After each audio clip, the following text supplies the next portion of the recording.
ನಾವು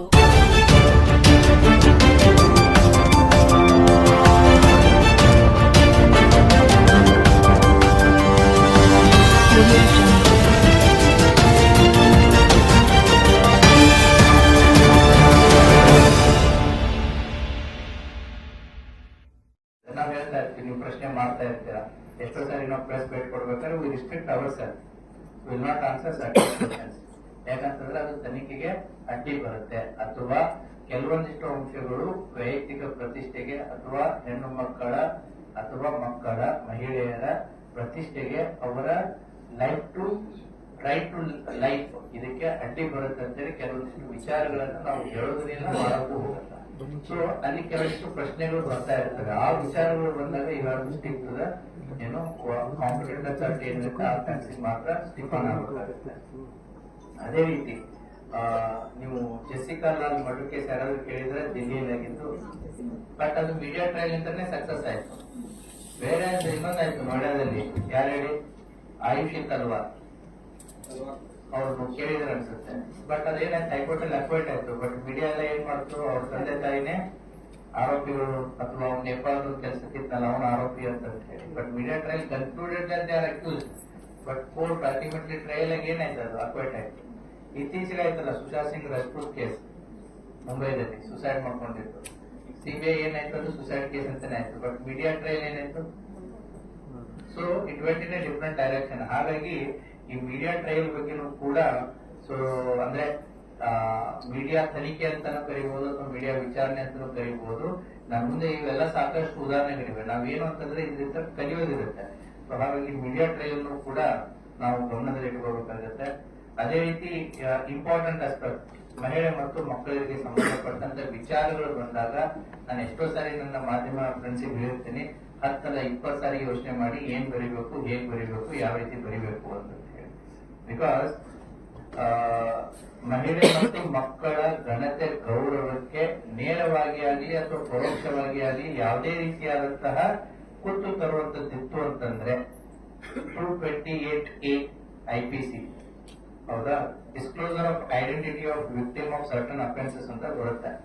ರೇಪ್ ಆಗಿರ್ಬೋದು, ಪೋಕ್ಸೋ ಆಗಿರ್ಬೋದು, ಮಹಿಳೆಯರ ಮೇಲೆ ಆಗುವಂತಹ ದೌರ್ಜನ್ಯ, ಮಕ್ಕಳ ಮೇಲೆ ಆಗಿರುವಂತಹ ದೌರ್ಜನ್ಯ, ಅವರ ನೇರವಾದಂತಹ ಫೋಟೋಗಳಾಗಿರ್ಬೋದು, ಅವರ ವಿಳಾಸ, ಊರು, ನೀವೇನ್ ಮಾಡ್ತೀರಾ, ಕಥೆನ ಅವ್ರದ್ದು ಕ್ಯಾರೆಕ್ಟರ್ ಚೇಂಜ್ ಮಾಡಿರ್ತಾರೆ, ಹೆಸರು ಚೇಂಜ್ ಮಾಡಿರ್ತಾರೆ, ಎಲ್ಲ ಚೇಂಜ್ ಮಾಡಿರ್ತಾರೆ. ಬಟ್ ನಿಮ್ಗೆ ಗೊತ್ತಿಲ್ಲದೇನೆ ಇಂಡೈರೆಕ್ಟ್ ಇರುವಂತ ಎಷ್ಟೋ ವಿಚಾರಗಳು ನೀವು ಹೆಟ್ಬಿಟ್ಟಿರ್ತೀರಿ. ಏನಂತ, ಆ ಸ್ಕೂಲು, ಆ ಊರು, ಹೌದಾ, ಅವ್ರ ಮನೆ ತೋರಿಸಿರ್ತೀರಾ ಅಥವಾ ಠಾಣೆ ತೋರಿಸಿರ್ತೀರಾ, ಅವ್ರು ಇರುವಂತ ಪ್ರದೇಶ ತೋರಿಸಿರ್ತೀರಾ. So directly or indirectly which indicates, ನೀವು ಕೊಡುವಂತಹ ಮಾಹಿತಿ ಅದು ಒಂದ್ ರೀತಿ ಬೇರೆಯವರಿಗೆ ಕ್ಲಿಯರ್ ಆಗಿರಬಾರ್ದು, ಅದು ಐಡೆಂಟಿಟಿ ಆಗೋದಿಕ್ಕೆ. ಸೊ ಹಾಗಾಗಿ ಮಹಿಳೆ ಮತ್ತು ಮಕ್ಕಳ ವಿಚಾರಕ್ಕೆ ಬಂದಾಗ ನೀವು ಬಹಳ ಗಮನವಿಟ್ಟು ಪ್ರಸಾರ ಮಾಡಬೇಕಾಗುತ್ತೆ. ಅದೇ ರೀತಿ ಕೂಡ ಪೋಕ್ಸೋ ಕಾಯ್ದೆಯಲ್ಲಿ ಸೆಕ್ಷನ್ 23 ತಾವು ಓದಿದ್ರಿ ಅಂತಂದ್ರೆ, ಇವುಗಳನ್ನ ಯಾರಾದ್ರೂ ಉಲ್ಲಂಘನೆ ಮಾಡಿದ್ರೆ ಆ ಪ್ರಸಾರಕ ಯಾರಿರ್ತಾರೆ, he becomes the accused in section 23 of POCSO act. ಹಾಗಾಗಿ ಅದಕ್ಕೆ 6 months fine, 1 year 6 months fine ಇದೆ, ಬೋತ್ ಆಗಬಹುದು. ಅದೇ ರೀತಿ ಸೆಕ್ಷನ್ 72 BNS ಅಡಿಯಲ್ಲೂ ಕೂಡ ಪ್ರಕರಣವನ್ನ ದಾಖಲಿಸೋದಕ್ಕೆ ಅವಕಾಶ ಇದೆ. ಸೋಮಟನೆ ಮಾಡಬಹುದು ಪೊಲೀಸರಿಂದ, ಅಥವಾ ಬೇರೆ ಥರ್ಡ್ ಪಾರ್ಟಿ ಕೂಡ ಬಂದು ಮಾಡಬಹುದು, ಅಥವಾ ವಿಕ್ಟಿಮ್ ಕಡೆ ಬಂದು ಕೂಡ ಮಾಡಬಹುದು. ಅದರಿಂದ ಮಹಿಳೆ ಮತ್ತು ಮಕ್ಕಳ ವಿಚಾರಗಳು ಬಂದಾಗ ನಾವು ಪತ್ರಕರ್ತರು, ಮಾಧ್ಯಮದವರು ಅದರ ಬಗ್ಗೆ ಬಹಳಷ್ಟು ಎಚ್ಚರಿಕೆಯನ್ನ ಇಟ್ಟು ನೀವು ಮಾಹಿತಿ ಕೊಡಬೇಕಾಗುತ್ತೆ. ನೆಕ್ಸ್ಟ್ ಬರುತ್ತೆ ಇನ್ನೊಂದು ಇಂಪಾರ್ಟೆಂಟ್ ಆಸ್ಪೆಕ್ಟ್, ಜನರ ಖಾಸಗಿತನ ಮತ್ತು IT ಆಕ್ಟ್ 2000 ಬಗ್ಗೆ. ಸೊ ಪ್ರೈವಸಿ ಅನ್ನೋದಿದೆ ಅಲ್ಲ, it is again fundamental right. So ನಿಮ್ದೇನ್ ಫಂಡಮೆಂಟಲ್ ರೈಟ್ ಇದೆ, ಅದೇ ರೀತಿ ಪ್ರತಿಯೊಬ್ಬ ವ್ಯಕ್ತಿಗೂ ಕೂಡ ಫಂಡಮೆಂಟಲ್ ರೈಟ್ಸ್ ಇದೆ. Privacy is again fundamental right. ಈಗ ನಾವು ಬ್ರೇಕಿಂಗ್ ನ್ಯೂಸ್ ಅಂತ ನೋಡ್ತಾ ಇರ್ತೀವಿ, ಅಥವಾ TRPಗೋಸ್ಕರ ನಾವು ತೋರಿಸ್ತಾ ಇರ್ತೀವಿ, ಏನು ಆ ಅಧಿಕಾರಿಯ, ಕಾವ್ಯ, ರಾಜಕಾರಣಿಯ ಕಾಮಕಾಂಡ, ಹಾಗೆ ಹೀಗೆ ಅಂತಂದ್ರೆ. ಸೊ ಬಟ್ ಅದು ಏನಂತಂದ್ರೆ ಅದು ಕೂಡ ನಿಮಗೆ ರಿಸ್ಟ್ರಿಕ್ಷನ್ಸ್ ಗಳನ್ನ ತರುತ್ತೆ. ಯಾಕಂದ್ರೆ IT ಆಕ್ಟ್ ಸೆಕ್ಷನ್ 67 ಮತ್ತೆ 67A ದಲ್ಲಿ ಅಂದ್ರೆ ಅಶ್ಲೀಲ ಮಾಹಿತಿಗಳನ್ನ ವಿದ್ಯುನ್ಮಾನ ರೂಪದಲ್ಲಿ ಪ್ರಕಟಿಸಿದರೆ ಅಥವಾ ರವಾನಿಸಿದರೆ, ಅದೇ ರೀತಿ ಪ್ರಸಾರ ಮಾಡಿದ ಸುದ್ದಿಯಲ್ಲಿ ಲೈಂಗಿಕ ಕ್ರಿಯೆ ಚಟುವಟಿಕೆಗಳು ಕಂಡು ಬಂದರೆ ಅಂತಂದ್ರೆ, ಸೊ ಹಾಗಾಗಿ ಈ ವಿಚಾರಗಳಲ್ಲಿಯೂ ಕೂಡ ತಾವು ಎಚ್ಚರಿಕೆಯಿಂದ ಏನೋ ಪ್ರಸಾರಗಳನ್ನ ಮಾಡಬೇಕಾಗುತ್ತೆ. ಸೊ ಈಗಾಗಲೇ ಇದ್ರ ಬಗ್ಗೆ ಕೆಲವೊಂದಿಷ್ಟು ಜನರಿಗೆ ಗೊತ್ತಿದೆ, ಆದ್ರೂ ಕೂಡ ಕೆಲವೊಂದ್ ಕಡೆ ವೈಲೇಷನ್ಸ್ ಗಳು ಆಗ್ತಾ ಇರುತ್ತೆ. ಸೊ ಹಾಗಾಗಿ ಇದ್ರ ಬಗ್ಗೆನೂ ಕೂಡ ಗಮನದಲ್ಲಿ ಇರಬೇಕಾಗುತ್ತೆ. ಇನ್ನೊಂದು ಇಂಪಾರ್ಟೆಂಟ್ ಆಸ್ಪೆಕ್ಟ್ ಮಾಧ್ಯಮ ಮತ್ತೆ ಜಾಹೀರಾತು. ಈ ಜಾಹೀರಾತುಗಳನ್ನ ಕೊಡ್ಬೇಕಾದ್ರೆ ಬಹಳ ಎಚ್ಚರಿಕೆಯಿಂದ ಕೊಡ್ಬೇಕಾಗುತ್ತೆ. ಈಗ ಏನ್ ಮಾಡ್ತಾ ಇದ್ರೆ, ಒಂದು ಜಾಹೀರಾತಲ್ಲಿ ನೀವು ಪ್ರಿಂಟ್ ಮಾಡಿಸೋದು ಒಂದಿರುತ್ತೆ, ಇನ್ನೊಂದು ಈ ಜಾಹೀರಾತು ನಿಮಗೆ ಆನ್ ರೆಕಾರ್ಡ್ ಸಿಕ್ಬಿಡುತ್ತೆ. ಹೌದಾ? ಎಂತಿಂತ ವಿಚಾರಗಳು ಬರ್ತಾರೆ ಅದ್ರಾಗೆ. ಉದಾಹರಣೆಗೆ ಅಡ್ವರ್ಟೈಸ್ಮೆಂಟ್ಗಳು ಕೊಡ್ತೀವಿ. ಈಗೆಲ್ಲ ಕಾನೂನಿನ ಅರಿವು ಬಂದ್ಬಿಟ್ಟು ಈಗ ಕಡಿಮೆ ಆಗಿದೆ. ಗುಣಪಡಿಸಲಾದಂತ ರೋಗಗಳಿಗೆ ಇಂತಿಂತ ಔಷಧಿ ಕೊಡ್ತೀವಿ. ಆಮೇಲೆ ಏನು ದೇಹದ ಅಂಗಾಂಗಗಳ ಮಾರಾಟಗಳ ಬಗ್ಗೆ ಆಗಿರ್ಬೋದು, ವೃತ್ತಿಪರವಾದಂತಹ ನ್ಯಾಯವಾದಿ, ಅಡ್ವೊಕೇಟು, ಚಾರ್ಟರ್ಡ್ ಅಕೌಂಟೆಂಟು, ಗ್ರಾಹಕರಿಗೆ ಆಕರ್ಷಿಸಲು ನೀಡುವಂತಹ ಆಕರ್ಷಕ ಜಾಹೀರಾತುಗಳು, ಜೂಜಾಟದ ಮಾಹಿತಿ ಆಗಿರ್ಬೋದು, ಜಾಹೀರಾತುಗಳಾಗಿರ್ಬೋದು, ಅಥವಾ ಹಣಕಾಸಿನ ವಿಷಯದ ಬಗ್ಗೆ ಹಲವಾರು ಪ್ಲಾನ್ಸ್ಗಳು ಬರ್ತಾವೆ, ಸ್ಕೀಮ್ಸ್ಗಳು ಬರ್ತಾವೆ. ಒಂದಿದೆ ಡಬಲ್ ಮಾಡ್ತೀವಿ, ಡಬಲ್ ಇದೆ ಟ್ರಿಬಲ್ ಮಾಡ್ತೀವಿ, ಟ್ರಿಬಲ್ ಇದೆ ಫೋರ್ಬಲ್ ಮಾಡ್ತೀವಿ ಅಂತ. ಈಗ ಇರುವಂತ ಪ್ರಿಂಟ್ ಮೀಡಿಯಾದಲ್ಲ ಕಡಿಮೆ ಆಗಿದೆ. ಬಟ್ ಸಮಸ್ಯೆ ಎಲ್ಲಾಗಿದೆ ಅಂತಂದ್ರೆ, ಈ ಹೊರಗಡೆ ಪ್ಯಾಂಪ್ಲೆಟ್ಸ್ ಗಳನ್ನ ಮಾಡಿ ನ್ಯೂಸ್ ಪೇಪರ್ ಹಾಕಿ ಕೊಡ್ತಿರಲ್ಲ, it has taken a new form. ಜನ ನ್ಯೂಸ್ ಪೇಪರ್ ಜೊತೆ ಬಂದಿದೆ ಅಂತಾನೆ ನೋಡ್ತಾರೆ, ಬಟ್ ಕೆಳಗಡೆ ಪೇಪರ್ ಡಿಸ್ಟ್ರಿಬ್ಯೂಟ್ ಮಾಡೋದಕ್ಕೂ ಕೂಡ ಇದು ಗಮನಕ್ಕೆ ಇರಬೇಕಾಗುತ್ತೆ. ಅಲ್ಲಿ ರಿಯಲ್ ಎಸ್ಟೇಟ್ ಏನೋ ಬರ್ತವೆ, ಏನೋ ಗೋಲ್ಡ್ ಸ್ಕೀಮ್ ಅಂತ ಬರ್ತವೆ, ಫೈನಾನ್ಷಿಯಲ್ ಸ್ಕೀಮ್ಸ್ ಅಂತ ಬರ್ತವೆ. ಆ ಪೇಪರ್ ಜೊತೆ ಬರೋದ್ರಿಂದ so unnecessary blames comes on news papers. ಹಾಗಾಗಿ ಅದು ಒಂದು ಕೂಡ ತಮ್ಮ ಗಮನಕ್ಕೆ ಇರಬೇಕಾಗುತ್ತೆ. ನೆಕ್ಸ್ಟ್ ಟಾಪಿಕ್ ಏನು ಅಂತಂದ್ರೆ ಸ್ಟಿಂಗ್ ಆಪರೇಷನ್. ಸೊ ಎಲ್ಲರೂ ಸ್ಟಿಂಗ್ ಆಪರೇಷನ್ ಗಳ ಬಗ್ಗೆ ಇತ್ತೀಚೆಗೆ ಬಹಳ ಕ್ಯೂರಿಯಾಸಿಟಿ ಜಾಸ್ತಿ, ಮತ್ತೆ ಬಹಳಷ್ಟು ಯೂಟ್ಯೂಬರ್ಸ್ ಗಳು ಈ ಸ್ಟಿಂಗ್ ಆಪರೇಷನ್ ಗಳಿಗೆ ವೆರಿ ಮಚ್ ಇಂಟ್ರೆಸ್ಟೆಡ್. ಇದು ಇತ್ತೀಚಿನ ದಿನಗಳಲ್ಲಿ ಈ ಸ್ಟಿಂಗ್ ಆಪರೇಷನ್ ಗಳ ಬಗ್ಗೆ ನೀವು ತಿಳ್ಕೊಳ್ಳೋದು ಬಹಳ ಇಂಪಾರ್ಟೆಂಟ್ ಇದೆ. ಕಾನೂನಿನ ಇತಿಮಿತಿಗಳಿದೆ, ಕಾನೂನಿನಲ್ಲಿ ಎಷ್ಟು ಸತ್ಯ, ಕಾನೂನಿನಲ್ಲಿ ಎಷ್ಟು ಸುಳ್ಳು, ಮತ್ತೆ ಸ್ಟಿಂಗ್ ಆಪರೇಷನ್ ವ್ಯಾಲಿಡಿಟಿ ಏನು, ಸ್ಟಿಂಗ್ ಆಪರೇಷನ್ ಯಾವ ಸಂದರ್ಭಗಳಲ್ಲಿ ಅದು ವ್ಯಾಲಿಡಿಟಿ ಇರುತ್ತೆ, ಯಾವ ಸಂದರ್ಭಗಳಲ್ಲಿ ವ್ಯಾಲಿಡಿಟಿ ಇರಲ್ಲ ಅನ್ನೋದನ್ನ ನೀವು ತಿಳ್ಕೊಬೇಕಾಗುತ್ತೆ. ಇದು ದಿ ಸ್ಟಿಂಗ್ ಅನ್ನುವಂತ ಒಂದು ಮೂವಿ 1970 ದುಡ್ಡು ತಗೊಂಡು ಪ್ರಶ್ನೆ ಕೇಳೋದಕ್ಕೆ ಅಂತಂದೇಳಿ ಒಂದು ಸ್ಟಿಂಗ್ ಆಪರೇಷನ್ ಆಗುತ್ತೆ 2005. ಅವಾಗಿಂತ ಈ sting operations become prominent in India. So ಅವಾಗ ಆ ಕೇಸಲ್ಲಿ ಏನಾಗುತ್ತೆ ಹೇಳ್ತೀನಿ ನಾನು ನಿಮಗೆ.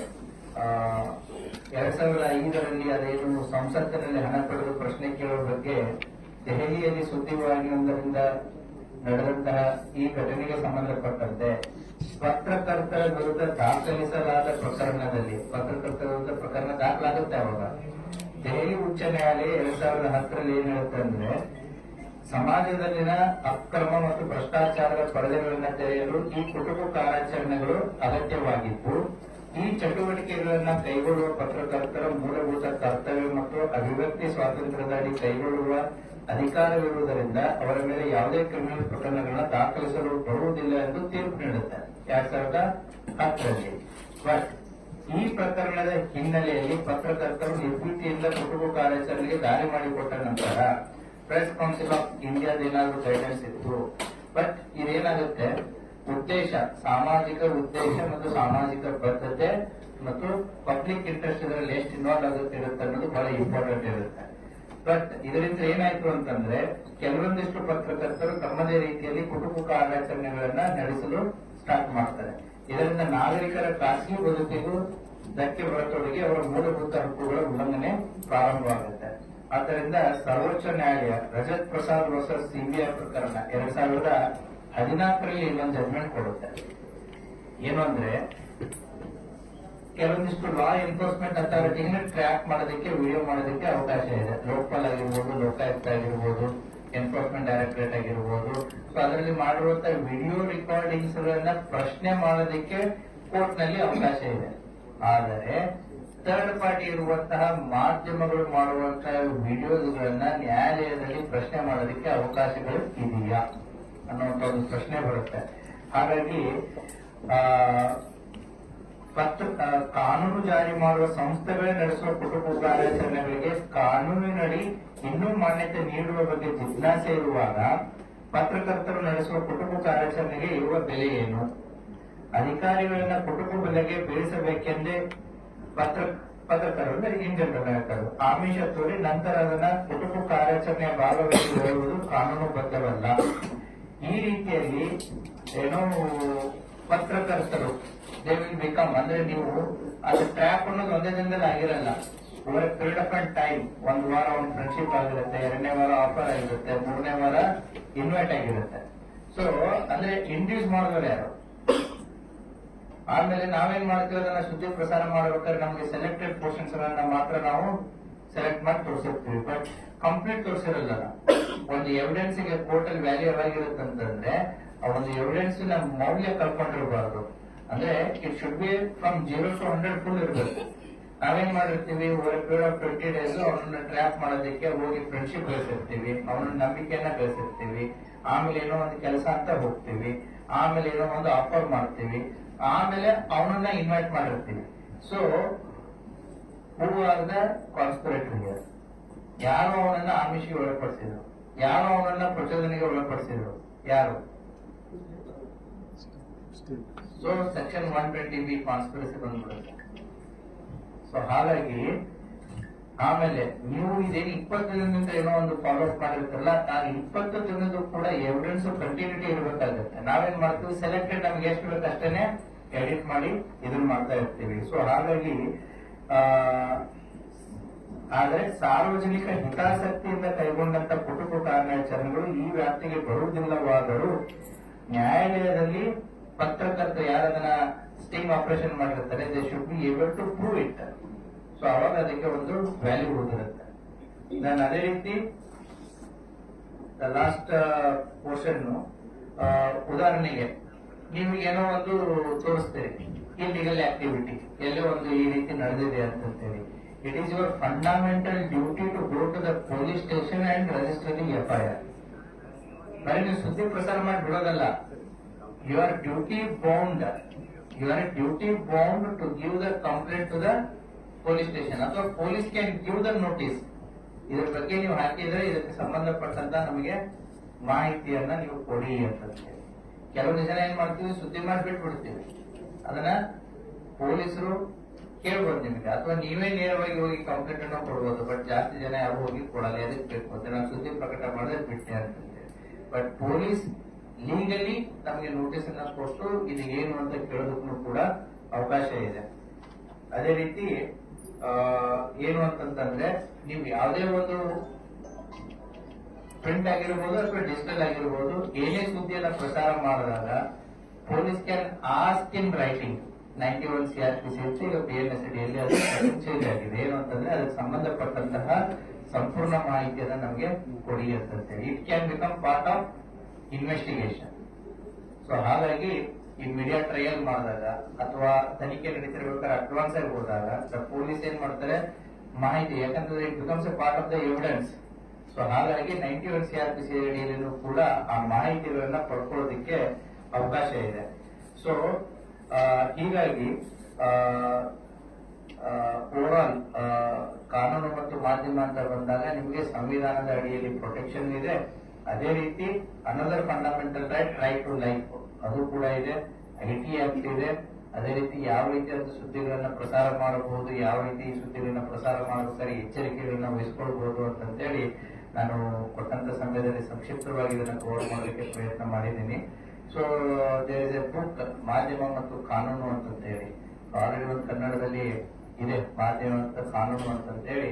ಸೊ ಇವುಗಳ ಬಗ್ಗೆ ಅರಿವಿದ್ದಾಗ ಬಹಳ ಅನುಕೂಲ ಆಗುತ್ತೆ. ಯಾಕಂದ್ರೆ ಇವತ್ತಿನ ಗ್ಲೋಬಲೈಸೇಷನ್ ದಲ್ಲಿ ನೀವು ಮಾಡುವಂತ ಒಂದು ಸುದ್ದಿ ಇಲ್ಲಿಂದ ಸೇರಿ ದೇಶದ ಯಾವುದೇ ಅಥವಾ ಜಗತ್ತಿನ ಯಾವುದೇ ಒಂದು ಮೂಲೆಯಲ್ಲೂ ನೋಡಬಹುದು.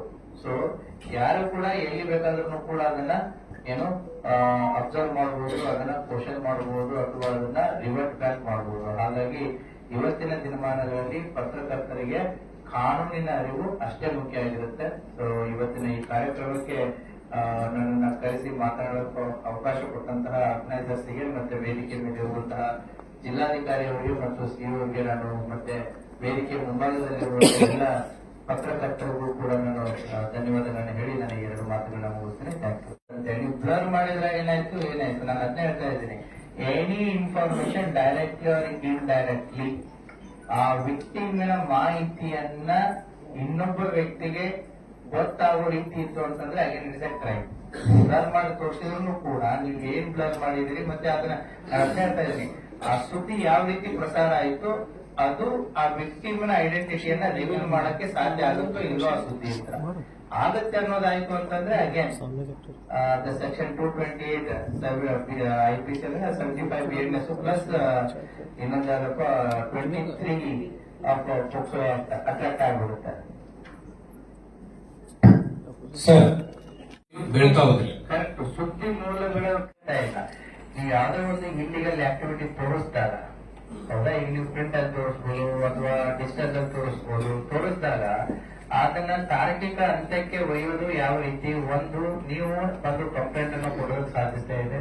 ಇಲ್ಲ ನೀವು ಕಂಪ್ಲೇಂಟ್ ಕೊಡದೇ ಇದ್ದಾಗ ಪೊಲೀಸರನ್ನ ಕೂಡ ನಿಮಗೆ ನೋಟಿಸ್ ಕೊಟ್ಟು ಕರೆದ್ಬಿಟ್ಟು ಇದು ಏನು ಅಂತ ಕೇಳೋದಕ್ಕೂ ಸಾಧ್ಯತೆ ಇದೆ. ಆ ಸುದ್ದಿ ಮೂಲಕ ಕೇಳ್ತಾನೆ ಇಲ್ಲ. ಕೊಡೋದು ನಮ್ಮ ಕರ್ತವ್ಯ. ಅದೇ ರೀತಿ ಕೂಡ ನಿಮ್ದು ಕರ್ತವ್ಯ ಇದೆ. We are not asking the source, we are asking what is the violation. ಸಾಕಷ್ಟು ಪ್ರಕರಣಗಳಲ್ಲಿ ನಮ್ಗಿಂತ ಮುಂಚೆ ಹೆಂಗ್ ಗೊತ್ತಾಯ್ತು? ವೆಲ್, ಅವ್ರು ಕೇಳಿದ್ರು ಕೂಡ ಎಷ್ಟರ ಮಟ್ಟಿಗೆ ಸಾರ್ವಜನಿಕ ಹಿತಾಸಕ್ತಿ ಅಥವಾ ಪಬ್ಲಿಕ್ ಲಾ ಅಂಡ್ ಆರ್ಡರ್ ಮತ್ತೆ ದೇಶದ ಐಕ್ಯತೆ, ಸಮಗ್ರತೆ, ಇವೆಲ್ಲ ಏನ್ ನಾನು 8 ನಿರ್ಬಂಧಗಳನ್ನ ಹೇಳಿದೆ, ಆ ವಿಚಾರಗಳಿಗೆ ಸಂಬಂಧಪಟ್ಟಾಗ ತನಿಖಾ ಸಂಸ್ಥೆ ಆ ಮೂಲವನ್ನ ಕೇಳೋದಕ್ಕೂ ಕೂಡ ಅವಕಾಶ ಇದೆ. ಅವಕಾಶನೇ ಇಲ್ಲ. ಇವನ್ ಆಕ್ಚುಲ್ ರಿಯಲ್ ಪ್ರೆಸ್ ಪರ್ಸನ್ ಇದ್ರು ಕೂಡ ಅವ್ರು ಹಾಕೊಳ್ಳೋದಕ್ಕೆ ಅವಕಾಶ ಇಲ್ಲ. ಒಂದೇದು. ಎರಡನೇದು, ಅವ್ರು ಕೇಳುವಂತ ಪ್ರಶ್ನೆ, ಈ ಸಾಕಷ್ಟು ಯೂಟ್ಯೂಬರ್ಸ್ ಆಗಿರ್ಬೋದು ಅಥವಾ ಬ್ಲಾಕ್ ಮೇಲ್ ಮಾಡುವಂತ ಒಂದು ಎಲ್ಲೋ ಜರ್ನಲಿಸಂ ಇದೆ ಅಂತ ನೀವೇನ್ ಹೇಳ್ತಾ ಇದ್ದೀರಿ. ಒಂದು ನೀವು ಅರ್ಥ ಮಾಡ್ಕೊಳ್ಳೋಕೆ, ಈಗ ನಾನು ಅದನ್ನೇ ಹೇಳಿದೆ, ಅನ್ಯಾಯಕ್ಕೊಳಗಾದವನು ಬಂದು ಕಂಪ್ಲೇಂಟ್ ಕೊಡೋದಕ್ಕೆ ಅವನಿಗೆ ಸಂವಿಧಾನದ ಅಡಿಯಲ್ಲಿ, ಕಾನೂನಿನ ಅಡಿಯಲ್ಲಿ ಎಲ್ಲ ಅವಕಾಶ ಇದೆ. ಆದ್ರೆ ಆ ವ್ಯಕ್ತಿ ಬರಲ್ಲ. ಯಾಕೆ? ಆತನಿಗೆ ಯಾವ ರೀತಿ ಅನ್ಯಾಯ ಆಯ್ತು, ಯಾವ ರೀತಿ ಅವನು ಬ್ಲಾಕ್ ಮೇಲ್ ಮಾಡ್ದ, ಯಾವ ರೀತಿ ಅವನು ಎಕ್ಸ್ಟ್ರಾಕ್ಷನ್ ಮಾಡ್ದ ಅನ್ನೋದು ನಾವು ಬಂದು ಕಂಪ್ಲೇಂಟ್ ಕೊಟ್ಟಾಗ ಮಾತ್ರ ನಾವು ಆಕ್ಷನ್ ತಗೊಳ್ಳೋದಕ್ಕೆ ಅವಕಾಶ ಆಗುತ್ತೆ. ಇನ್ನು ಉಳಿದಿದ್ದು ಡಿಪೆಂಡಿಂಗ್ ಅಪಾನ್ ಹಿಸ್ ಕಂಟೆಂಟ್. ನಾನು ಕೆಲವೊಂದಿಷ್ಟು ಕಂಟೆಂಟ್ ಗಳನ್ನ ಹೇಳಿದೆ, ಅದರಲ್ಲಿ ನಾವು ಸೋಮೋಟೋ ತಗೋಬಹುದು. ಎಲ್ಲಾ ವಿಚಾರಗಳಲ್ಲಿ ಸೋಮೋಟೋ ಮಾಡಕ್ ಬರಲ್ಲ. ಈಗ ಯಾರೋ ಒಬ್ಬ ನಾವು ಸರ್ಕಾರಿ ಮೀಟಿಂಗ್ಸ್ ಗಳನ್ನು ಕೂಡ ನಮಗೆ ಜಿಲ್ಲಾಧಿಕಾರಿಯವರಿಗೆ ಕೆಲವೊಂದಿಷ್ಟು ಜನ ಹೇಳ್ತಾ ಇರ್ತಾರೆ, ಸರ್ ನಮ್ಮ ಹತ್ರ ಇಂಥ ಸಂಘಟನೆಯವರು ಬಂದ್ರು ಅಥವಾ ಇಂಥ ಯೂಟ್ಯೂಬರ್ ಬಂದ್ರು, ನಮ್ಗೆ ಈ ರೀತಿ ಮಾಡಿದ್ರು ಆ ರೀತಿ ಮಾಡಿದ್ರು. ನಾವು ಒಂದೇ ಪ್ರಶ್ನೆ ಕೇಳೋದು, ನಾನು ನಿಮ್ಗೆ ಅದನ್ನೇ ಹೇಳಿದೆ, ಒಂದು ಅಪರಾಧ ಕೃತ್ಯವನ್ನ ತಾವು ತೋರಿಸಿದಿರ ಅಂತಂದ್ರೆ it is your fundamental duty to report to the police station. ಇಲ್ಲಪ್ಪ ಅಂತಂದ್ರೆ it is the duty of the police to get the details from you either of the way. ನಿಮಗೂ ಕೂಡ ಫಂಡಮೆಂಟಲ್ ಡ್ಯೂಟಿ. ಅದೇ ರೀತಿ ಕೂಡ ಆ ವ್ಯಕ್ತಿ ಅನ್ಯಾಯ ಆದವನ ಒಂದು ಫಂಡಮೆಂಟಲ್ ಡ್ಯೂಟಿ ಇದೆಲ್ಲ, ಈಸ್ ನಾಟ್ ರಿಪೋರ್ಟಿಂಗ್ ಮಾಡಿದ್ರೆ ಸೂಕ್ತವಾದಂತಹ ಸೆಕ್ಷನ್ಸ್ ಅಡಿಯಲ್ಲಿ ಅವ್ರ ಮೇಲೆ ಕ್ರಮ ತಗೋಬಹುದು. ಇತ್ತೀಚೆಗೆ ಬಾಗೇವಾಡಿಯಲ್ಲಿ ಇದೇ ರೀತಿ ಒಬ್ಬ ಡಾಕ್ಟರ್ಗೆ ಏನೋ ಎಕ್ಸ್ಟ್ರಾಕ್ಷನ್ ಮಾಡೋದಕ್ಕೆ ಹೋಗಿದ್ರು, ಪ್ರಕರಣ ದಾಖಲಾಯ್ತು, ಅವರಿಬ್ರು ಅರೆಸ್ಟ್ ಆದ್ರು. ಅದೇ ರೀತಿ ಇತ್ತೀಚೆಗೆ ಒಬ್ಬ ಔಷಧ ಏನೋ ಅಧಿಕಾರಿ ಅವರಿಗೆ ಒಬ್ಬ ಯೂಟ್ಯೂಬರ್ ಹೋಗಿ ಆಫೀಸಲ್ಲೇ ಹೋಗಿ ವಿಡಿಯೋ ರೆಕಾರ್ಡಿಂಗ್ ಮಾಡಿ ಅವರಿಗೆ ಕರ್ತವ್ಯಕ್ಕೆ ಅಡ್ಡಿಪಡಿಸಿ ಹೆದರಿಸಿ ಬೆಳೆಸಿ ಮಾಡುವಂತದ್ದು ಇತ್ತು. ಅದರಲ್ಲಿ ಕೂಡ ಪ್ರಕರಣ ದಾಖಲಾಗಿ ಜೈಲಿಗೆ ಹೋದ. ಸೊ ಈ ರೀತಿ ಅನ್ಯಾಯಕ್ಕೊಳಗಾದವನು ಮುಂದೆ ಬಂದ್ರೆ ಮಾತ್ರ ಇದಕ್ಕೆ ಕಡಿವಾಣ ಹಾಕೋದಕ್ಕೆ ಸಾಧ್ಯ ಆಗುತ್ತೆ. ಅನ್ಯಾಯಕ್ಕೊಳಗಾದವನು ಸುಮ್ಮನೆ ಇದ್ಬಿಟ್ಟು ಅವನ ಪರವಾಗಿ ಬೇರೆಯವ್ರ ಕ್ರಮ ತಗೋಬೇಕು ಅಂತಂದ್ರೆ ಇರುದಿಲ್ಲ. ಆಮೇಲೆ ಇದಕ್ಕೆ ಕಡಿವಾಣ ಹಾಕೋದಕ್ಕೆ ಇದು ಕಾನೂನಿನಲ್ಲಿ ಒಂದು ಸೂಕ್ತ ಕಾಯ್ದೆ ಯಾವುದೇ ರೀತಿಯಾಗಿ ಬಂದಿಲ್ಲ. Genuinity, whether they are genuine or not ಅನ್ನೋ ಡಿಸೈಡ್ ಮಾಡುವಂತ ಪ್ರಾಧಿಕಾರ ಅಲ್ಲಿದ್ದಾರೆ. They will take the decision. ಆಗುವುಗಳ ಬಗ್ಗೆ ನಾನು ವಿಚಾರಗಳನ್ನ ನಾನು ಅದರಲ್ಲಿ ಎಕ್ಸ್ಪ್ರೆಸ್ ಮಾಡ್ತೇನೆ. ಹೌದಲ್ವಾ? ಒಬ್ಬ ಸಾಮಾಜಿಕ ಕಾರ್ಯಕರ್ತಪ್ಪ. ನಾನು ಸಾಮಾಜಿಕ ಕಾರ್ಯಕರ್ತನಾಗಿ ಸಮಾಜದಲ್ಲಿ ಆಗಿರುವಂತಹ ಘಟನೆಗಳನ್ನ ನಾನು ಬರಿಬಾರ್ದಂತ ಎಲ್ಲಿದೆ.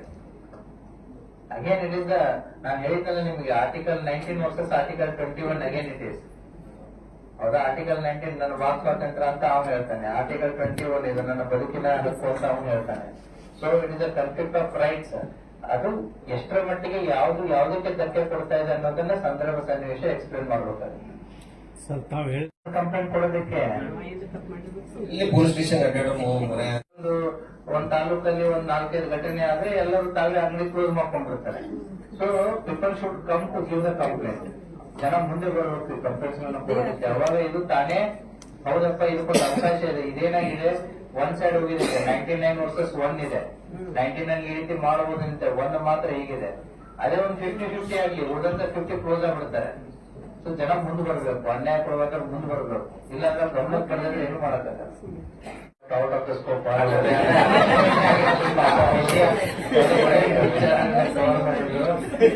ಉತ್ತರ ಕೊಡೋದಕ್ಕೆ ಇಷ್ಟವಲ್ಲ. ಅದಕ್ಕೆ ನಾನು ಥ್ಯಾಂಕ್ ಯು ಸಂಕ್ಷಿಪ್ತವಾಗಿ ಮುಗಿಸಿದ್ದೀನಿ. ಇದಕ್ಕೆ ಸಂಬಂಧಪಟ್ಟದ್ದು ಏನಾದ್ರೆ ಇದ್ರು ಟೇಕ್ ಲಾಸ್ಟ್ ಕ್ವಶನ್ ಅಂತ ಕೇಳಿದ್ರು. Thank you. ಫಾರ್ಮ್ ಮಾಡೋದಕ್ಕೆ ಯಾರ್ಯಾರಿಗೆ ನ್ಯೂಸ್ ಪೇಪರ್ ಅಂಡ್ ಮ್ಯಾಗಝಿನ್ಸ್ಗೆ press council of India has to frame the guidelines. ನೀವೇನ್ ಹೇಳ್ತಾ ಇದ್ದೀರಾ, DC ಮಾಡಬೇಕು, SP ಮಾಡಬೇಕು, ಅಥವಾ ಇನ್ಫಾರ್ಮೇಶನ್ ಕಮಿಷನರ್ ಮಾಡಬೇಕು, ಅಥವಾ CO ಮಾಡಬೇಕು ಅಂತೇಳಿ. ನಿಮ್ಮದೇ ಆದಂತ ಒಂದು ಪ್ರೆಸ್ ಕೌನ್ಸಿಲ್ ಆಫ್ ಇಂಡಿಯಾ ಇದೆ, ಯಾರಿಗೆ ನ್ಯೂಸ್ ಪೇಪರ್ಗಳಿಗೆ ಮತ್ತೆ ಮ್ಯಾಗಝಿನ್ಸ್ಗಳಿಗೆ. So you have to get your guidelines framed at press council of India. ಇನ್ನೊಂದು ಟಿವಿ ನ್ಯೂಸ್ ಚಾನೆಲ್ಸ್ಗಳಿಗೆ ಏನಿದೆ, NBDSC ಅಂತ ಇದೆ, ನ್ಯೂಸ್ ಬ್ರಾಡ್ಕಾಸ್ಟಿಂಗ್ ಮತ್ತೆ ಡಿಜಿಟಲ್ ಸ್ಟ್ಯಾಂಡರ್ಡ್ಸ್ ಅಥಾರಿಟಿ ಅಂತಂತೇಳಿ. ಅದೇ ರೀತಿ ಡಿಜಿಟಲ್ ನ್ಯೂಸ್ ಪೋರ್ಟಲ್ OTT ಸಾಮಾಜಿಕ ಜಾಲತಾಣಗಳೇನಿದೆಯಲ್ಲ, ಗ್ರೀವೆನ್ಸ್ ಆಫೀಸರ್ಸ್ ಅಂತ ಇದ್ದಾರೆ. ಹಾಗಾಗಿ ಕ್ರಿಮಿನಲ್ ಅಪರಾಧ ಬಂದಾಗ ಪೊಲೀಸರು ಇದ್ದಾರೆ. ಸೊ ಪ್ರತಿಯೊಂದಕ್ಕೂ ಕೂಡ ನಿಮ್ದು ಗ್ರೀವಿಯನ್ಸ್ ಹೇಳೋದಕ್ಕೆ ನಿಮ್ಮದೇ ಆದಂತ ಒಂದು ಪ್ಲಾಟ್ಫಾರ್ಮ್ಸ್ ಇದೆ. ನಿಮಗೆ ಫೇಸ್ ಆಗ್ತಾ ಇರುವಂತ ಸಮಸ್ಯೆಗಳಿಗೆ ನೀವು ಫೇಸ್ ಆಗ್ತಾ ಇರೋ ಸಮಸ್ಯೆಗಳನ್ನ ನಮ್ಮ ಜಿಲ್ಲಾಧಿಕಾರಿಗಳಿಗೆ ಅಥವಾ ಜಿಲ್ಲಾ SP ಅವರಿಗೆ ನೀವು ಗಮನ ತರ್ತಾ ಇದ್ದೀರಲ್ಲ, you have your grievance platform ಇದೆ. ಅಲ್ಲಿ ಆ ವಿಚಾರಗಳು ಅಲ್ಲಿ ಚರ್ಚೆ ಆಗಿ ಅಲ್ಲಿ ಚರ್ಚೆಯಿಂದ ಹೊರಗಡೆ ಬರಬೇಕು. ಯಾಕಂತಂದ್ರೆ it's A policy decision. So ಹಾಗಾಗಿ ಅವುಗಳನ್ನ ನಿಮ್ಮ ಸಂಬಂಧಪಟ್ಟಂತಹ ಹೈಯರ್ ಅಪ್ಸ್ ನಿಮ್ಮ ಸಂಸ್ಥೆಗಳಲ್ಲಿ ಅದು ಡಿಸ್ಕಷನ್ ಆಯ್ತು ಅಂತಂದ್ರೆ you have some solutions for it. Thank you. ಒಬ್ಬ ವ್ಯಕ್ತಿ ಇಲ್ಲಿ ಮಾತಾಡಿದಾನೆ, ಇನ್ನೊಬ್ಬ ವ್ಯಕ್ತಿ ಇಲ್ಲಿ ನೋಡಿದಾನೆ, ತೋರಿಸ್ಬೇಡ ಯಾರು. ಮಾತಾಡಿದವ್ರಿಗೆ ಮತ್ತೆ ಮಾತಾಡ್ಸ್ಕೊಂಡವ್ರಿಗೆ ಮಧ್ಯದಲ್ಲಿ ಲಿಂಕ್ ಮಾಡಿದ್ರೆ ಯಾರು, ಅವ್ರಿಗೆ ಕೇಳಬೇಕಲ್ವ ನಾವು. ಇವ್ರು become a part of evidence. Okay, thank you sir. Workshop for media representatives ಅನ್ನುವಂಥ ಕಾರ್ಯಕ್ರಮವನ್ನು ಪ್ರೆಸ್ ಇನ್ಫಾರ್ಮೇಶನ್ ಬ್ಯೂರೋ ಮತ್ತೆ ನಮ್ಮ ವಿಜಯಪುರ ಜಿಲ್ಲೆಯ ಎಲ್ಲ ಪತ್ರಿಕಾ ಮಾಧ್ಯಮ ಮಿತ್ರರು ಮತ್ತೆ ಎಲ್ಲ ಸಂಘಟನೆಗಳು ಸೇರಿ ಆಯೋಜನೆ ಮಾಡಿದ್ದಾರೆ. ಸಾಕಷ್ಟು ಚರ್ಚೆಗಳು ಬೆಳಗಿದ್ದಾಗಿದೆ. ಈಗ SP ಸಾಹೇಬರು ತುಂಬಾ ಡೀಟೈಲ್ ಮೀಡಿಯಾ ಲಾ ಅದರ ಬಗ್ಗೆ ಏನೇನು ಪ್ರಾಬ್ಲಮ್ಸ್ ಇದೆ, ಹೇಗೆ ಮಾಡ್ಕೊಂಡು ಹೋಗ್ಬೋದು ಅನ್ನೋದನ್ನ ಹೇಳಿದ್ದಾರೆ. ಮತ್ತೆ ಈ ಮೂಲ ಉದ್ದೇಶ ಇವತ್ತಿನ ಕಾರ್ಯಕ್ರಮಕ್ಕೆ ಈ government schemes, state government scheme, central government scheme, ಯಾವ್ಯಾವ ಸ್ಕೀಮ್ಗಳು ಬರ್ತವೆ, ಆ ಸ್ಕೀಮ್ಗಳನ್ನು ಯಾವ ರೀತಿ ನಾವು ಜನರಿಗೆ ಹೋಗಿ ತಲುಪಿಸಬೇಕು, ಅದರಲ್ಲಿ ಮೀಡಿಯಾದ ಏನು ರೋಲ್ಸ್ ಇದೆ ಅನ್ನುವಂಥದ್ದನ್ನು ಚರ್ಚೆ ಮಾಡಲಿಕ್ಕೆ ಬೇರೆ ಬೇರೆ ಇಲಾಖೆ ಅಧಿಕಾರಿಗಳು ಬಂದು ಬೆಳಗ್ಗೆಯಿಂದ ಮಾತಾಡ್ಬಿಟ್ಟು ಹೋಗಿರ್ತಾರೆ. ಸೊ ಈ concept of media and governance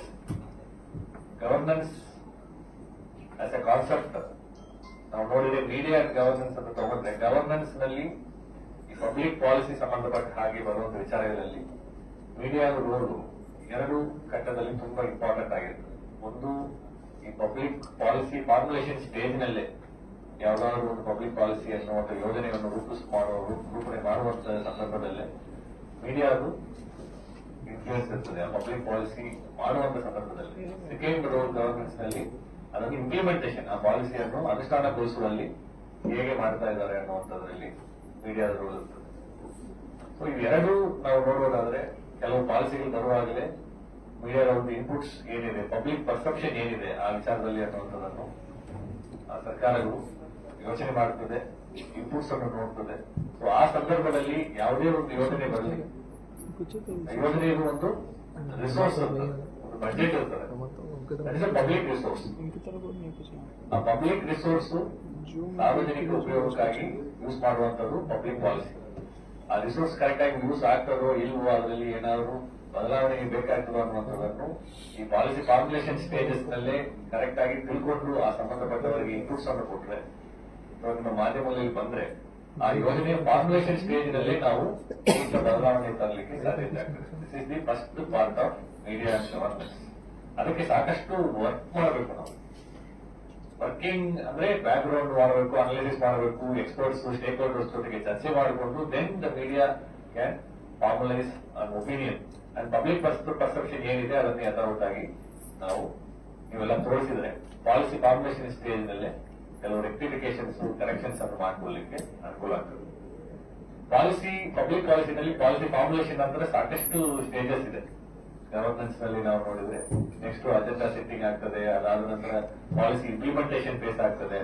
implementation face ನಂತರ ಎವ್ಯಾಲ್ಯೂಯೇಷನ್, ಅದು ಏನು ಬಂದಿದೆ ಅನುಷ್ಠಾನ ಆಗಿದ ನಂತರ ಯಾವ ಉದ್ದೇಶಕ್ಕೆ ಆ ಪಾಲಿಸಿ ಬಂದಿದೆಯೋ, ಯೋಜನೆ ಬಂದಿದೆಯೋ, ಅದರ ಉದ್ದೇಶ ಈಡೇರಿದೆಯೋ ಅಥವಾ ಈಡೇರಿಲ್ವೋ, ಅದು ಸಕ್ಸಸ್ಫುಲ್ ಆಗಿದೆಯೋ, ಅದು ಇಂಪ್ಲಿಮೆಂಟೇಷನ್ ಸ್ಟೇಜ್ ನಲ್ಲಿ ಸಾಕಷ್ಟು ಗ್ಯಾಪ್ಸ್ ಇಲ್ಲಿ ಬರ್ತದೆ. ಯಾಕಂದ್ರೆ ನಾವು ಇಂಪ್ಲಿಮೆಂಟೇಷನ್ ಮಾಡುವಾಗ ಪಾಲಿಸಿ ಫಾರ್ಮ್ ಮಾಡುವಂತ ಸಂದರ್ಭದಲ್ಲಿ ಅದನ್ನು ಅಷ್ಟು ನಾವು ಯೋಚನೆ ಮಾಡ್ಲಿಕ್ಕೆ ಪ್ರಯತ್ನ ಮಾಡಿರ್ತೀವಿ. ಯಾಕಂದ್ರೆ ಕೆಲವು ಕಡೆ ಅದನ್ನು ಏನಾದ್ರು ಮಿಸ್ಔಟ್ ಆಗಿರ್ತದೆ, ಅದು ಇಂಪ್ಲಿಮೆಂಟೇಷನ್ ಸ್ಟೇಜ್ ಅಲ್ಲಿ ಗೊತ್ತಾಗ್ತದೆ.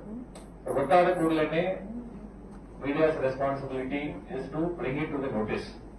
ಈ ರೀತಿ ಒಂದು ಸಮಸ್ಯೆ ಆಗ್ತಾ ಇದೆ, ಒಂದು ಪರ್ಟಿಕ್ಯುಲರ್ ಗ್ರೂಪ್ ಮಿಸ್ ಆಗ್ತಾ ಇದೆ, ಅಥವಾ ಈ ರೀತಿ ತಾಂತ್ರಿಕ ಪ್ರಾಬ್ಲಮ್ ಆಗ್ತಾ ಇದೆ, ಜನರಿಗೆ ಈ ರೀತಿ ಒಂದು ಸಮಸ್ಯೆ ಇದೆ ಅನ್ನುವಂಥದ್ದನ್ನು ಮತ್ತೆ ಇಂಪ್ಲಿಮೆಂಟೇಷನ್ ಸ್ಟೇಜ್ ನಲ್ಲಿ ಕೊಡುವಂತಹ ಒಂದು ರೆಸ್ಪಾನ್ಸಿಬಿಲಿಟಿ ಮೀಡಿಯಾ ಆಗಿದೆ. ಅದರ ನಂತರ ಎವ್ಯಾಲ್ಯೂಯೇಷನ್, ಇದು ಎಲ್ಲವೂ ಕೂಡ ಗವರ್ಮೆಂಟ್ ಅಂಡ್ ಅದರ ಆರ್ಗನ್ಸ್ ಆಫ್ ದಿ ಗವರ್ಮೆಂಟ್ ಮಾಡುವಂತಹ ಸಂದರ್ಭ ಇದ್ರೂ ಕೂಡ ಎವ್ಯಾಲ್ಯೂಯೇಷನ್ ಪಬ್ಲಿಕ್ಗೆ ಯಾವುದೇ ಒಂದು ಯೋಜನೆ, ಅದು ಒಂದು ಇರಿಗೇಷನ್ ಡಿಪಾರ್ಟ್ಮೆಂಟ್ ಯೋಜನೆ ಇರಬಹುದು, ಹೆಲ್ತ್ ಡಿಪಾರ್ಟ್ಮೆಂಟ್ ಯೋಜನೆಗಳಿರಬಹುದು, ಬೆಳಗ್ಗೆ ಬೇಟಿ ಬಚಾವ್ ಬೇಟಿ ಪಡಾವ್ ಕಾರ್ಯಕ್ರಮಗಳಿರಬಹುದು, ಪ್ರತಿಯೊಂದು ಯೋಜನೆಯಲ್ಲೂ ಕೂಡ ಒಂದು ರಿಸೋರ್ಸ್ ಅಂತ ಇರ್ತದೆ, ಒಂದು ಪಾಲಿಸಿ ಡಾಕ್ಯುಮೆಂಟ್ ಇರ್ತದೆ. ಆ policy implementation and evaluation correct ಆಗಿ ಆಗ್ತಾ ಇದೆ ಅನ್ನುವಂಥದ್ದು ನೋಡುವಂತ ಜವಾಬ್ದಾರಿ.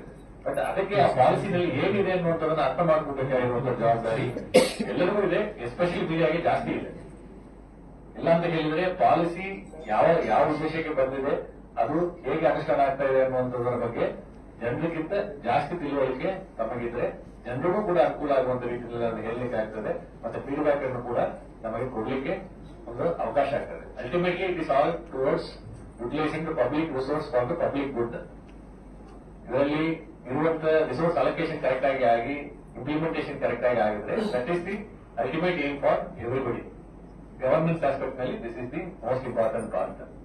Second thing is overall ಈಗ ಇತ್ತೀಚಿನ ದಿನಗಳಲ್ಲಿ this is reference to the information and education.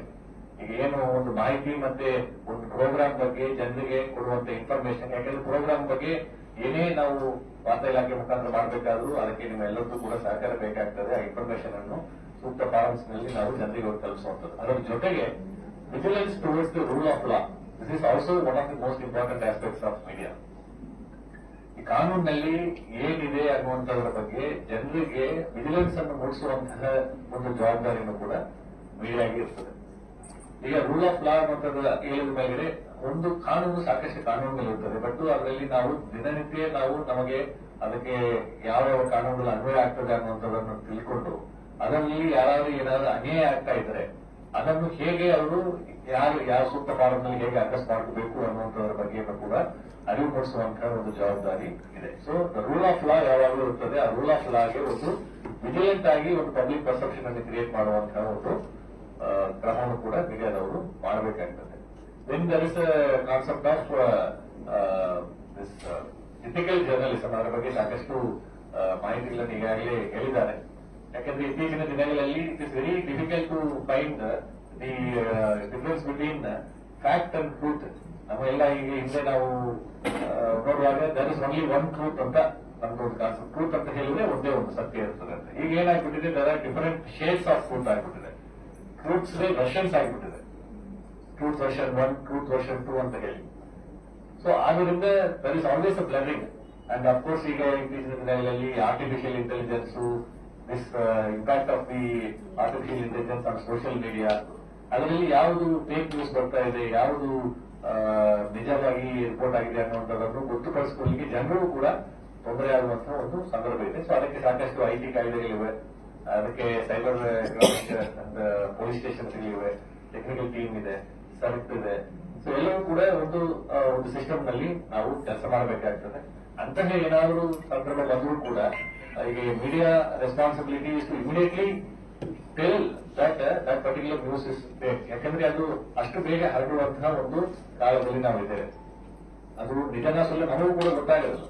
WhatsApp ನಲ್ಲಿ ನೋಡಿದ್ರೆ ಅದು ಎಲ್ಲವೂ ಕೂಡ ಸರಿ ಇರ್ತದೆ ಅಂತ ಮುಂಚೆ ಎಲ್ಲ ಹೇಳ್ತಾರೆ, ನಾವು ನೋಡಿದ್ದೆಲ್ಲ ಸರಿ ಇರ್ತದೆ. ಈಗ ಇನ್ನೂ ವಿಡಿಯೋ ನೋಡಿದ್ರೆ ಅದು ನಿಜನ ಸುಳ್ಳು ಅಂತ ಗೊತ್ತಾಗೋದಿಲ್ಲ. ಕೆಲವರು ವಿಡಿಯೋ ನೋಡ್ಬಿಟ್ರೆ ನಮಗೆ ಹೌದಪ್ಪ ಇದು ನಿಜ ಅಂತ ಹೇಳಿ ಒಂದು ನಮ್ಮೆಲ್ಲ ಒಂದು ಅಂಡರ್ಸ್ಟ್ಯಾಂಡಿಂಗ್ ಇತ್ತು. ಈಗ ವಿಡಿಯೋ ನೋಡಿದ್ರು ಕೂಡ ಆಡಿಯೋದಲ್ಲಿ ಆಲ್ಟರ್ ಮಾಡ್ಕೊಂಡು ವಿಡಿಯೋನು ಕೂಡ ಆಲ್ಟರೇಷನ್ ಮಾಡಿಕೊಂಡು ಡೀಪ್ ಫೇಕ್ ಮಾಡಿಕೊಂಡು ಬರುವಂತ ಸನ್ನಿವೇಶಗಳಲ್ಲಿ ಪಬ್ಲಿಕ್ ಅವ್ರ ಕಡೆ ಏನ್ ಟೂಲ್ಸ್ ಇದೆ, no tools for them to tell truth from wrong. ಯಾವುದು ಸುಳ್ಳು ಯಾವುದು ನಿಜ ಅನ್ನುವಂಥದ್ದನ್ನು ಬೇರ್ಪಡಿಸಿ ನೋಡುವಂತಹ ಯಾವುದೇ ರೀತಿಯಾದಂತಹ ಟೂಲ್ಸ್ ಜನರ ಹತ್ರ ಇಲ್ಲ. ಬಯಲ್ಲ ಯಾವುದೇ ಒಂದು ವಿಚಾರ ಈ ರೀತಿ ಸೋಷಿಯಲ್ ಮೀಡಿಯಾದಲ್ಲೂ ಯಾವುದೋ ಒಂದು ಮೀಡಿಯಾದಲ್ಲಿ ಬಂದರೂ ಕೂಡ ಅದು ನಿಜನೋ ಸುಳ್ಳುನೋ ಅನ್ನುವಂಥದ್ದನ್ನು ಹೇಳುವಂತ ಜವಾಬ್ದಾರಿ ಆಯಾ ಇಲಾಖೆಗಳಿಗೂ ಇದೆ. ಅದಕ್ಕೆ ಯಾವುದು ಸರಿ ಅನ್ನುವಂಥ ಪ್ರಕಟಣೆಯನ್ನು ಕೊಡಬೇಕು. ಅದ್ರ ಜೊತೆಗೆ ಆ ಇನ್ಫಾರ್ಮೇಶನ್ ಅನ್ನು ಡಿಸಮಿನೇಟ್ ಮಾಡ್ಲಿಕ್ಕೆ ಕೂಡ ಮೀಡಿಯಾಗೆ ಜವಾಬ್ದಾರಿಗಳು ಜಾಸ್ತಿ ಇರ್ತದೆ. Over public belief in the media system is that ಈಗ ಮೀಡಿಯಾದಲ್ಲಿ ಬರುವಂತ ಬ್ಯಾಕ್ ಗ್ರೌಂಡ್ ಸ್ಟಡಿ ಮಾಡಿಬಿಟ್ಟು ಇದನ್ನೆಲ್ಲವೂ ಅನಲೈಸ್ ಮಾಡಿ ಪಬ್ಲಿಕ್ ಮುಂದೆ ತರುವಂತಹ ಒಂದು ಕಲ್ಚರ್ ಏನಿದೆಯಲ್ಲ ಅದನ್ನು ನಾವು ಮುಂದೆ ತಗೊಂಡು ಹೋಗ್ಬೇಕು. ಸೆನ್ಸೇಷನಲಿಸಂ ಮಾತ್ರ ಒಂದು ಗೋಲ್ ಅಂತ ಅಲ್ಲ, data backed objective analysis of the items ಅನ್ನು ಮಾಡಿಕೊಟ್ರೆ ಅದನ್ನು ಕೇಳುವವರು ಮತ್ತೆ ಅದನ್ನು ಏನು ಕನ್ಸ್ಯೂಮ್ ಮಾಡಿಕೊಳ್ಳುವಂತಹ ಇನ್ಫಾರ್ಮೇಶನ್ ಕನ್ಸ್ಯೂಮ್ ಮಾಡಿಕೊಳ್ಳುವವರು ಕೂಡ ಅದು ಅನುಕೂಲ ಆಗ್ತದೆ. It will result in an over all societal change. So it's a very important pillar of democracy, media as a whole. Democratic angle ನಲ್ಲಿ ಏನೇ ಆರ್ಟಿಕಲ್ಸ್ 16 ಇರಬಹುದು, 14, ಆರ್ಟಿಕಲ್ 21 ಇದರಲ್ಲಿ ಯಾವುದೇ ಒಂದು ವೈಲೇಷನ್ಸ್ ಆದರೂ ಕೂಡ ಅದನ್ನು ತೋರಿಸುವಂತ ಒಂದು ಅಧಿಕಾರ ಮತ್ತೆ ಜವಾಬ್ದಾರಿ ತಮ್ಮೆಲ್ಲರಿಗೂ ಕೂಡ ಇದೆ. So how are we using it ethically is the matter of concern. So ಅದನ್ನು ನಾವು ಮಾಡಬೇಕಾಗ್ತದೆ. ಅಂಡ್ ಕೆಲವು ಜನ ಮಾತಾಡುವಾಗ ಹೇಳಿದ್ರು the trust between the government departments and the media and public government departments ಮಧ್ಯದಲ್ಲಿರುವಂತಹ trust gap over period of time ಆ ರೀತಿ ಒಂದು ಗ್ಯಾಪ್ ಡೆವಲಪ್ ಆಗಿ ಬಂದಿದೆ. ಅದು ಕೂಡ ಕಂಡು ಬರ್ತಾ ಇದೆ. ಹಾಗೆ ಆಗಬಾರದು. ಸೊ ದ್ಯಾಟ್ ಶುಡ್ ಬಿ ಪ್ರತಿಯೊಬ್ಬರಿಗೂ ಕರೆದು ನಾವು ಪ್ರತಿಯೊಂದು ಇನ್ಫಾರ್ಮೇಶನ್ ಪ್ರತಿಯೊಂದು ಇಲಾಖೆಯನ್ನು ಕೊಡ್ಲಿಕ್ಕೆ ಆಗಲಿಲ್ಲ ಅಂತ ಕೇಳಿದ್ರು ಕೂಡ ಒಂದು there should be a forum for continuous interaction and discussion. And first ಯಾವುದೇ ಒಂದು ಪಾಲಿಸಿ ರೋಲ್ಔಟ್ ಆದ್ರೂ ಕೂಡ ಮೈ ಸಜೆಷನ್ ಯಾವುದೇ ಒಂದು ಇಲಾಖೆ ಅಧಿಕಾರಿಯನ್ನು ಅಡ್ವರ್ಸರಿಯಲ್ಲಿ ಅಪ್ರೋಚ್ ಮಾಡೋದಕ್ಕಿಂತ ಮುಂಚಿತವಾಗಿ ಪಾಸಿಟಿವ್ ಅಪ್ರೋಚ್ ಮಾಡಲಿಕ್ಕೆ ನೀವು ಸ್ಟಾರ್ಟ್ ಮಾಡಿದ್ರೆ you will gain the confidence of the department officials and ಆ ಇನ್ಫಾರ್ಮೇಶನ್ ಅನ್ನು ನಿಮಗೆ ಅವರು ವಾಲಂಟರಿ ಆಗಿ ಶೇರ್ ಮಾಡುವಂತಹ ಒಂದು ಪ್ರಕ್ರಿಯೆಗೆ ನೀವು ಎಡಮಾಡ್ಕೊಟ್ಟಾಗ್ತದೆ. ಇಲ್ಲಾಂತ ಹೇಳಿದ್ರೆ ಏನಾಗ್ತದೆ, ಫೋನ್ ಮಾಡಿದ ಕೂಡಲೇ ಮೀಡಿಯಾ ಅಂತ ಹೇಳಿದ ಕೂಡಲೇ ಫೋನ್ ತೆಗೆಯುವುದು ಇಲ್ವೋ, ಫೋನ್ ಮಾಡಿದ ತಕ್ಷಣ ಅವರು ಲೈವ್ ಆಗಿಬಿಡ್ತಾರೋ, ಏನೇನೋ ಕೇಳ್ಬಿಡ್ತಾರೋ ಗೊತ್ತಿಲ್ಲ ಅಂತ ಹೇಳಿದ್ರೆ ರೆಕಾರ್ಡ್ ಮಾಡ್ಕೊಂಡು ಬಿಡ್ತಾರೋ ಅನ್ನುವಂತ ಒಂದು ಭಯ. ಆ ಗ್ಯಾಪ್ ವೈಡನ್ ಆಗ್ಬಿಟ್ಟು ಹೋಗ್ತಾ ಇದೆ. ಅವ್ರ ಕಡೆ ಪ್ರತಿಯೊಂದು ಇಲಾಖೆಯಿಂದಲೂ ಮೀಡಿಯಾಗೆ ಕೊಡಬೇಕಾಗಿರುವಂತಹ ಬಯಸಿರುವಂತಹ ಮಾಹಿತಿಗಳು ಸಾಕಷ್ಟು ಇವೆ. ಒಂದೆರಡಿಲ್ಲ, ಸಾಕಷ್ಟು ಮಾಹಿತಿಗಳಿವೆ. ಆದರೆ ಅದನ್ನು ಕೊಡಲಿಕ್ಕೆ ಆದಂತಹ ಒಂದು ವಾತಾವರಣವನ್ನು ತಾವೆಲ್ಲರೂ ಕೂಡ ಕ್ರಿಯೇಟ್ ಮಾಡಿಕೊಟ್ರೆ ಅಧಿಕಾರಿಗಳು ಅವರೇ ನಿಮಗೆ ಮುಂದೆ ಬಂದು ಇನ್ಫಾರ್ಮೇಶನ್ ಕೊಡುವಂತಹ ಒಂದು ಸನ್ನಿವೇಶ ಕ್ರಿಯೇಟ್ ಆಗ್ತದೆ. ಎಷ್ಟೋ ಯೋಜನೆಗಳಿದೆ, ಪಾಸಿಟಿವ್ ನ್ಯೂಸ್ ಇದೆ, ಅದನ್ನೆಲ್ಲ ನೀವು ಪ್ರಕಟಣೆ ಮಾಡುತ್ತಿರೋದು ಅದು ತಮ್ಮ ವಿವೇಚನೆಗೆ ಬಿಟ್ಟಿತ್ತು. ಬಟ್ ಅದನ್ನು ಕೇಳಿ ತಿಳ್ಕೊಂಡ್ರೆ ಅವರು ಕೂಡ ಒಂದು ಸಮಾಧಾನ ಆಗ್ತದೆ. ಆಯ್ತು, ನಮ್ಮ ಇಲಾಖೆಯಲ್ಲಿ ಒಂದು ಜವಾಬ್ದಾರಿಯಿಂದ ನಾವು ಇದನ್ನು ಅನುಷ್ಠಾನಗೊಳಿಸ್ತಾ ಇದ್ದೇವೆ, ಅದರ ಬಗ್ಗೆ ಕೇಳಿದ್ದಾರೆ, ಅದರ ಬಗ್ಗೆ ನಾವು ಹೇಳಿದ್ದೇವೆ ಅಂತ. ಅದಾದ ನಂತರ ಓವರ್ ಪೀರಿಯಡ್ ಆಫ್ ಟೈಮ್ ಆ ಟ್ರಸ್ಟ್ ಅನ್ನು ನೀವು ಬಳಸ್ಕೊಂಡು ಬಂದ್ರೆ ಇಲಾಖೆಯಲ್ಲಿ ಆಗಿರುವಂತಹ ಕೆಲವು ಪ್ರಾಬ್ಲಮ್ಸ್ ಕೂಡ ನಿಮ್ಮ ಗಮನಕ್ಕೆ ಬರ್ತದೆ. ಕೆಲವು ವಿಚಾರಗಳು ಜಿಲ್ಲಾ ಮಟ್ಟದಲ್ಲಿ ಸರಿಪಡಿಸುವಂತದ್ದು ಇರ್ತದೆ, ಕೆಲವು ವಿಚಾರಗಳು ರಾಜ್ಯ ಮಟ್ಟದಲ್ಲಿ ಪಾಲಿಸಿ ಡಿಸಿಷನ್ ನಲ್ಲಿ ಬದಲಾವಣೆ ತರಬೇಕಾಗಿರುವಂತಹ ಸನ್ನಿವೇಶಗಳಿರ್ತವೆ. ಸೊ ಒಟ್ಟಾರೆಯಾಗಿ ಇದೆರಡೂ ಕೂಡ ಯಾರಿಗೆ ಅದೇ ಪಾರ್ಟಿ ಪಬ್ಲಿಕ್. ಅಧಿಕಾರಿಗೆ ಏನಿದೆ ಅವರಿಗೆ ಪ್ರತಿ ತಿಂಗಳು ಸಂಬಳ ಬರ್ತದೆ, ಜನರಿಗೆ ಅನುಕೂಲ ಆಗಬೇಕು, ಸರ್ಕಾರದ ಯೋಜನೆಗಳಿವೆ. ಈ ಮಧ್ಯದಲ್ಲಿ ಸರ್ಕಾರಿ ಯೋಜನೆ ಅನುಷ್ಠಾನ ಮಾಡುವಲ್ಲಿ ಆಗಿರುವಂತಹ ಗ್ಯಾಪ್ಗಳನ್ನು ಮತ್ತೆ ತೊಂದರೆಗಳನ್ನು ಅವರಿಗೆ ರಿಪೋರ್ಟ್ ಮಾಡಿಕೊಂಡು ಅದನ್ನು ಅವರು ಕೇಂದ್ರ ಕಚೇರಿಗೆ ಮಾತಾಡಿಕೊಂಡು ಅದನ್ನು ಸರಿಪಡಿಸುವಂತದ್ದು ಏನಿದೆಯಲ್ಲ, that is the ultimate intention. ಆ ಒಂದು ಟ್ರಸ್ಟ್ ಅನ್ನು ತಾವೆಲ್ಲರೂ ಕೂಡ ಡೆವಲಪ್ ಮಾಡಬೇಕು. ನಮ್ಮ ಅಧಿಕಾರಿಗಳಿಗೂ ಕೂಡ ನಾನು ಈ ವೇದಿಕೆ ಮೂಲಕ ನಾನು ಅದನ್ನು ತಿಳಿಸಲಿಕ್ಕೆ ಬಯಸ್ತೇನೆ. That should not be any trust deficit. ಇದು ಯಾವಾಗ ಬರ್ತದೆ ಅಂತ ಹೇಳಿದ್ರೆ ನಿಮ್ಮ ಉದ್ದೇಶ ಮತ್ತೆ ಈ ಸರ್ಕಾರ ಅಧಿಕಾರಿಗಳ ಉದ್ದೇಶ ವಿಭಿನ್ನವಾಗಿರುತ್ತದೆ ಅನ್ನುವಂತಹ ಒಂದು ಮನೋಭಾವ ಫಸ್ಟ್ ಹೋಗಬೇಕು. Intention is towards the public good for A unified cost ಅನ್ನುವಂಥದ್ದು ಬರಬೇಕು. ಸೊ ಅದು ಬರಬೇಕಾದ್ರೆ ಅದು ತಮ್ಮ ಪ್ರಶ್ನೆಗಳಿಂದ ಸ್ಟಾರ್ಟ್ ಆಗ್ತದೆ.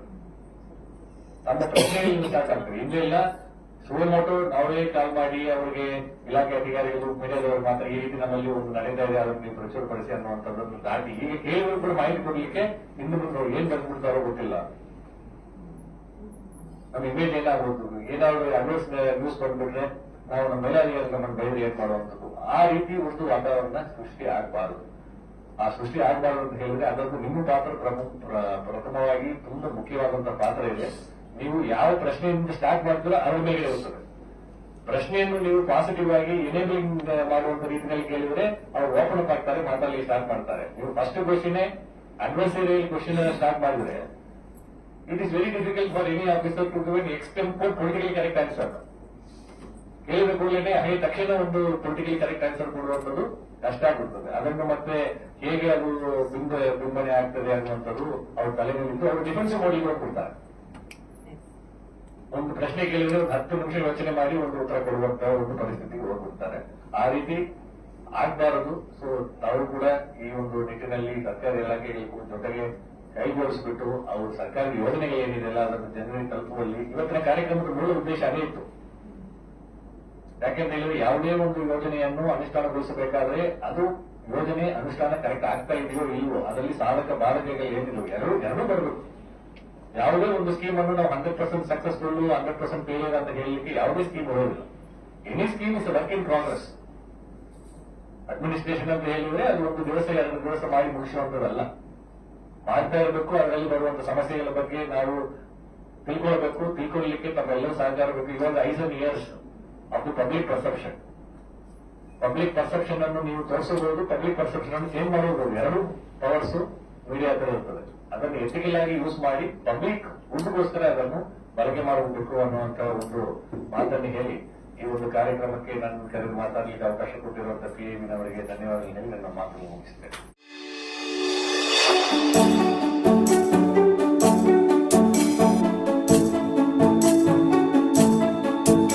ಇಂದು ವಿಜಯಪುರ ಜಿಲ್ಲಾ ಪಂಚಾಯಿತಿ ಕಾರ್ಯಾಲಯದಲ್ಲಿ ವಿಜಯಪುರ ಪೊಲೀಸರಿಂದ ಬ್ಯಾಂಕ್ ಸಿಬ್ಬಂದಿ ಸಭೆ ಸೂಚನೆ